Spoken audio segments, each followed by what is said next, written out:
বাংলাদেশে ডিজেলের জন্য আমদানির ওপর ব্যাপক নির্ভরতা থাকলেও পেট্রোল ও অকটেনের ক্ষেত্রে চিত্রটি ভিন্ন। দেশের নিজস্ব গ্যাস খনিগুলো থেকে উত্তোলিত উপজাত বা কনডেনসেট প্রক্রিয়াজাত করেই অভ্যন্তরীণ চাহিদার একটি বিশাল অংশ পূরণ করা হচ্ছে। সম্প্রতি বিবিসির এক প্রতিবেদনে বলা হয়েছে, দেশে ব্যবহৃত পেট্রোলের প্রায় পুরোটাই এখন অভ্যন্তরীণ উৎস থেকে আসছে।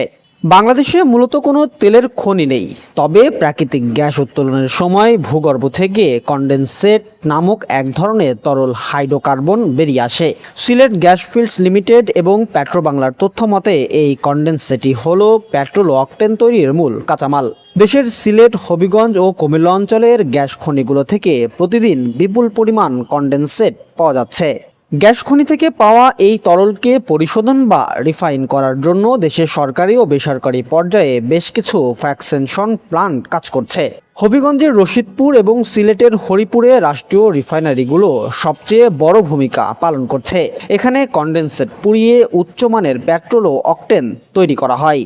চট্টগ্রামের পতেঙ্গায় অবস্থিত দেশের একমাত্র রাষ্ট্রীয় তেল শোধনাগার ইস্টার্ন রিফাইনারিও আমদানিকৃত অপরিশোধিত তেল থেকে উল্লেখযোগ্য পরিমাণ অকটেন ও ডিজেল উৎপাদন করে।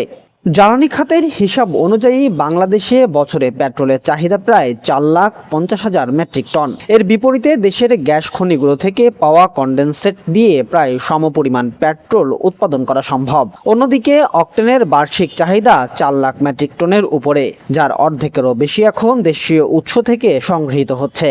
জ্বালানি বিশেষজ্ঞরা মনে করেন, দেশীয় খনি থেকে কনডেনসেট উত্তোলন তা সঠিক পরিশোধের সক্ষমতা বাড়ানো গেলে ভবিষ্যতে অকটেনও পুরোপুরি স্বয়ংসম্পূর্ণ হওয়া সম্ভব। এতে একদিকে যেমন জ্বালানি নিরাপত্তা নিশ্চিত হবে, অন্যদিকে সাশ্রয় হবে বিপুল পরিমাণ বৈদেশিক মুদ্রা। তবে পেট্রোল ও অকটেনের মান আন্তর্জাতিক পর্যায়ে ধরে রাখতে রিফাইনারিগুলোর আধুনিকায়ন প্রয়োজন বলেও মনে করেন তারা।